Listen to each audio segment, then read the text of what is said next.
বিশ্বকাপের বছর শুরু হয়ে গেল, কিন্তু বিশ্বকাপে অংশগ্রহণ করা দল কত টাকা পাবে, গ্রুপ পর্বের দল কত টাকা পাবে, কোয়ার্টার ফাইনালে কোয়ালিফাই করা দল কত টাকা পাবে, রানার্স আপ দল কত টাকা পাবে এবং চ্যাম্পিয়ন দল কত টাকা পাবে, এগুলো যদি না জানি তাহলে ব্যাপারটা কেমন হয়ে গেল না?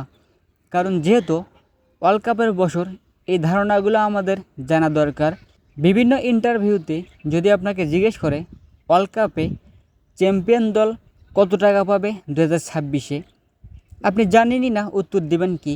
আজকের ভিডিওতে গ্রুপ পর্বের দল, কোয়ার্টার ফাইনালিস্ট দল, রানার্স আপ দল, চ্যাম্পিয়ন দল কত টাকা করে পাবে সেটা নিয়ে আলোচনা করব। তো শুরু করা যাক। 2026 বিশ্বকাপে কোয়ালিফাই করা প্রত্যেকটা দল পাবে $1.5 মিলিয়ন। গ্রুপ পর্ব থেকে বাদ পড়া দলও পাবে $9 মিলিয়ন। কোয়ার্টার ফাইনালে কোয়ালিফাই করা দল পাবে $19 মিলিয়ন।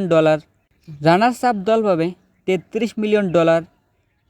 চ্যাম্পিয়ন দল পাবে $50 মিলিয়ন, যা গতবারের তুলনায় অনেক বেশি।